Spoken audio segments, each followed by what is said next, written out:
I don't know if you've noticed that I have 2 hearing aids. I'm very deaf. I'm not understanding. Everybody's yelling. I'm doing the best I can. Welcome to the BJ Show. Let's rock and roll. Rock and roll. Come on, everybody. Let's lose control. Brand John never wants to follow.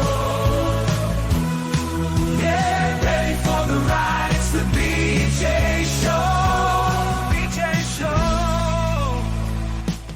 Well, lots of stuff to talk about this morning. First off, TGIM, John Combest. How you doing? I'm good. How about you, Brad? I love that new drop at the beginning of the show. Last week was if the crops were already in the ground and they were growing, they're not quite there yet. Most of the farmers are still planting. But if they were growing and we're in the harvest season, last week would have been a bumper crop for sound bites. It was a bumper crop. Oh, my God. And it was just one hearing. Should I start off by playing my 3 new drops that I got? Oh, yeah. I want to hear them. Okay, here we go. First off, the one I just played was, I think this is Comer. Isn't this Comer?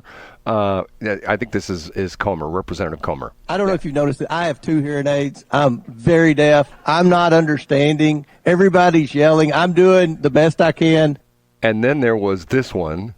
Well, you the one talking about. I think your fake eyelashes are messing up. No, with your ain't nothing. Hold on. Listen. Order. Fake eyelashes getting in the way. And then, of course, there's this one. If someone on this committee then starts talking about somebody's bleach blonde, bad built butch body, that would not be engaging in personalities, correct? What now?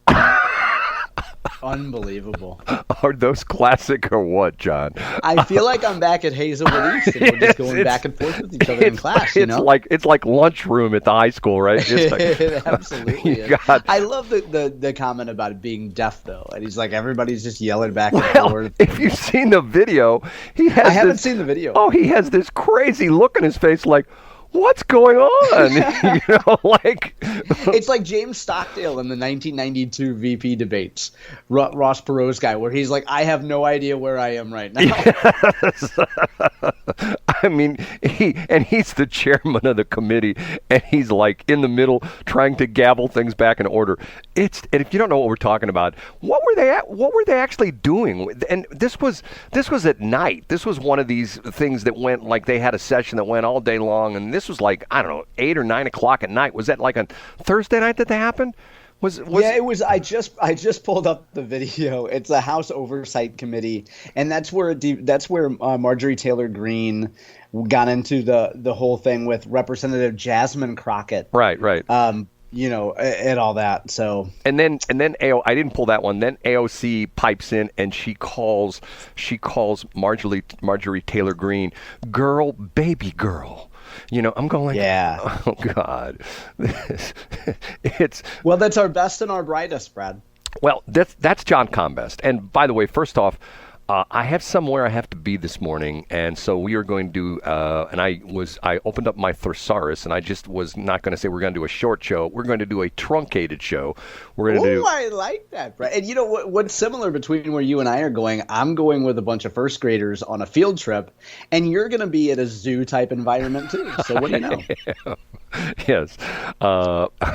Anyway, that's John Combest, Combest, and we'll do 2 segments this morning. The first segment, we normally hit John Combest Top 3, and we'll do that right now. John is the guy that puts together johncombest.com every single day. Weekends included, holidays included, every single day for 22 plus years. He puts that together, and you can go on his site and look at what he deems to be the top stories in the state of Missouri, politically, governmental-wise, sometimes entertainment kind of stuff, but for the most part, sort of dull and boring governmental kind of stuff. Not to make light of what John does, but, let's be honest, sometimes it's just boring stuff. It could be so tedious, Brad. That's the word. Right. Truncated and tedious. And sometimes it's punctuated with women yelling at each other about bleach blonde butch bodies or whatever it is. Anyway. Yeah, I'm surprised she said B-U-T-C-H. I didn't think you could say that if you're a Democrat. Yes, go ahead. No kidding. So that is an interesting point, John. I never thought about that. So, excuse me, hold on a minute. Okay, had an interesting weekend, and I think I inhaled some fumes that I shouldn't have inhaled, but that's a whole other story. So we started off with our buddy who comes back from the dead, and what's your name again? I'm Casey Kasem. And he starts it off with, In third place, A St. Charles County judge has dismissed a lawsuit from one elected official against a candidate for state legislative office. We've talked about this before, Brad, and it is State Representative Justin Hicks from Lake St. Louis filed suit against a gentleman named Max Calfo, who is also running for state representative. I should point out here that Representative Justin Hicks is running for Congress in the 3rd Congressional District. But the lawsuit that the judge dismissed, the judge's reason for dismissing the case, and this centered around the fact that Representative Hicks had a protective order filed against him back when Representative Hicks was 19, I believe. And the judge dismissed the suit, and to cut to the chase, Brad, the judge says that if you're running for office, these type of documents are generally considered fair game. Now, Representative Hicks originally filed suit, and the suit was sealed. He didn't want folks to be able to see what was in the lawsuit. And essentially, Representative Hicks's claims the case was dismissed, and it was dismissed with prejudice, which, as you know, Brad, means that the same case cannot be filed again. So I think it's pretty interesting, Brad, that the judge is saying that any sort of right to privacy or not get harassed essentially goes out the window. If you run for public office, you're opening yourself up to these type of document searches and what's generally called opposition research. right, Oppo, isn't that what they call it? Yeah. Politicians call it Oppo. And what's interesting about this is there's a whole industry that does nothing but, if John all of a sudden decided that he wanted to run for a political office and his opponent would hire an opposition research firm, and they would find out that back in the 2nd grade, John didn't drink his full carton of milk and disposed of half of his milk in the trash can when he knew there were kids around the world who would love to have had that other half of the milk. And therefore, that's not why you should vote for John, because he was a terrible person back in 2nd grade. There are kids starving in China, and we know that because it's an ancient Chinese secret.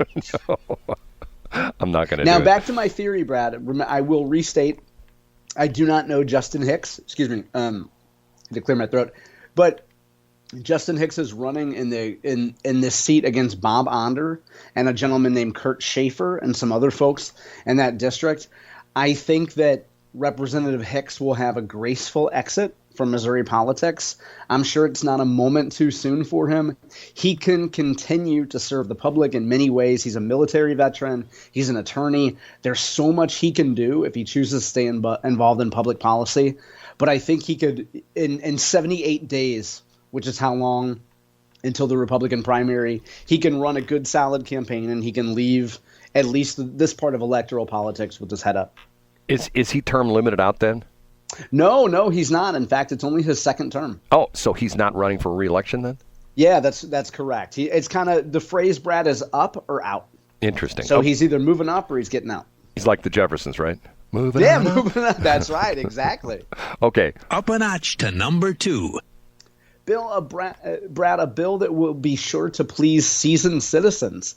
A bill passed the Missouri legislature, the Missouri House, I should say, unanimously on Friday, and will be signed by Governor Parson. And it is a fix to the personal property tax legislation.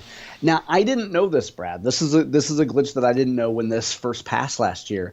But did you know that the personal property tax freeze was only attributed to seasoned citizens who receive Social Security benefits? Did you know that? I did know that, unfortunately.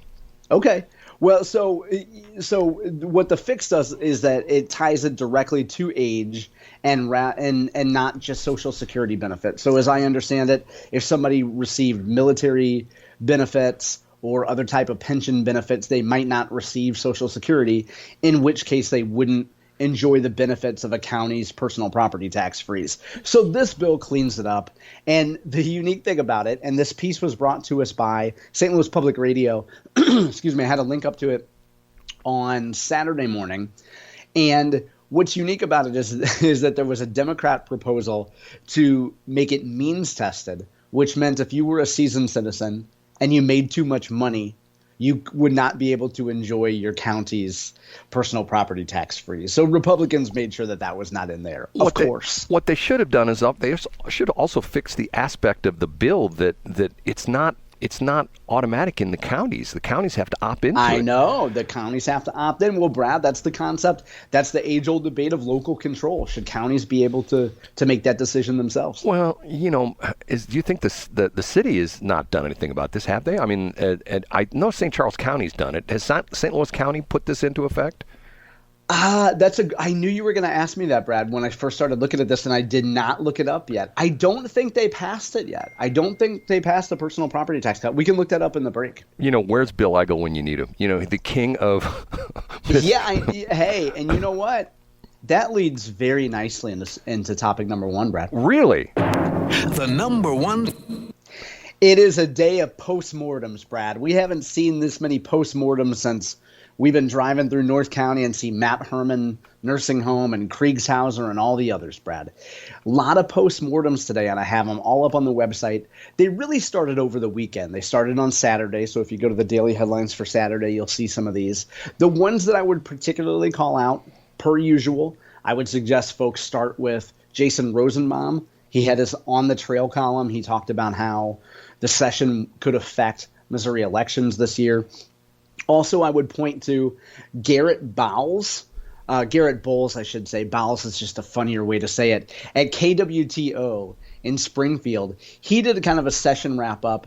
And, Brad, he talked about something that you talk about all the time, which is that instead of just bloviating, what would happen if legislators went down there and occasionally compromised, occasionally worked on bills together, stopped seeking Facebook likes and started actually working for legislation?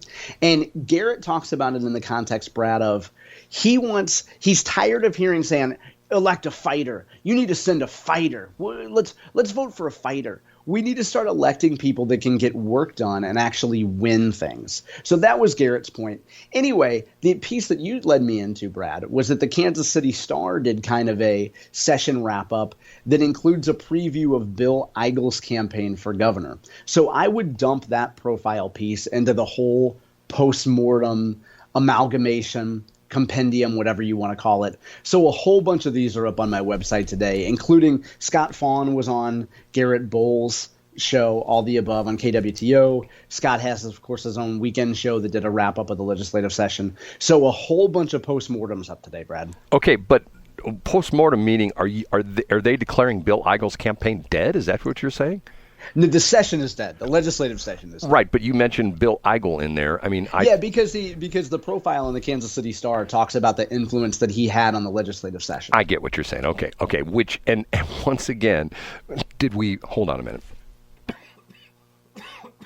Did we pass what they call IP, which is not Internet Protocol? It did not pass this year, Brad. Right. So what else is new, John? I mean, yeah. And which means, and I'll go on record saying this right now, there are two constitutional amendments that are on the ballot, and they're probably going to show up in November. Isn't that what they're heading for? There will be at least two, but go ahead. At least two, but the two biggies are the abortion amendment, which essentially is blowing up the Missouri legislature's essentially pretty much ban of abortions in the state of Missouri. I know people are going to say, well, it's not banned. Well, for all intents and purposes, it is.